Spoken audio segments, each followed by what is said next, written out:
Bonjour, je suis Jean-Paul Rouvray. Je sais que certains d'entre vous me connaissent, d'autres pas. Je suis acteur, metteur en scène, je suis aussi intervenant à Point commun.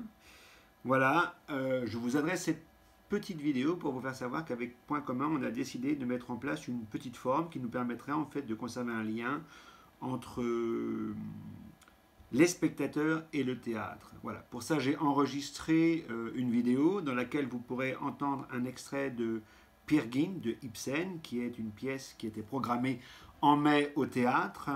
Vous pourrez aussi entendre en podcast sur le site de Point commun d'autres extraits de pièces, toujours en lien avec la programmation, avec les thématiques de la programmation et aussi avec le comité de lecture.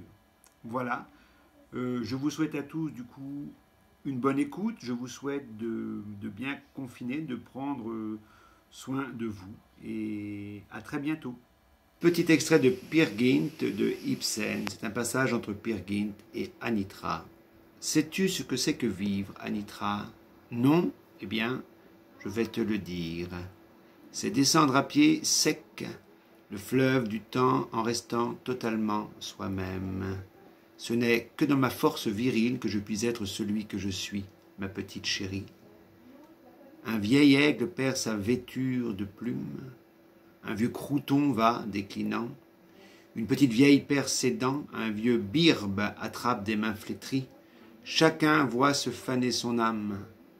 Jeunesse, jeunesse, je veux régner comme un sultan, ardent et vigoureux, non sur les rives de la Gentiana, sous les palmes et les pampres, mais sur l'assise de fraîcheur qui règne dans les pensées virginales d'une femme.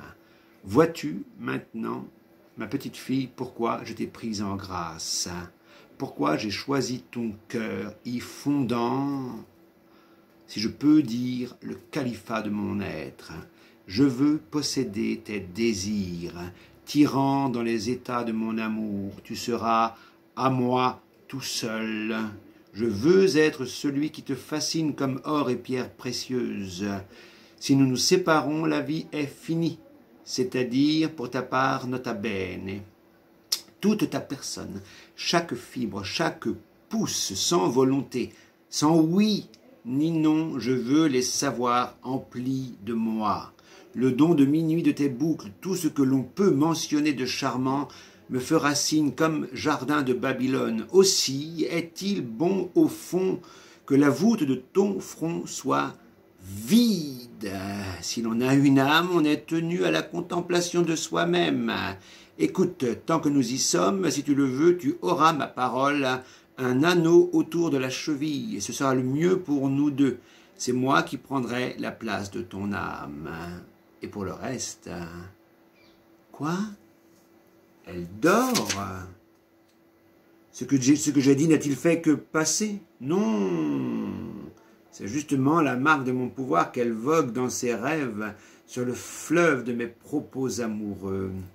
Voici des broches et en voici d'autres encore. Dors, Anitra, rêve de pire, dors. En dormant, tu as posé la couronne sur le front de ton empereur. Cette nuit, Peer Gynt a remporté une victoire sur la base de la personne.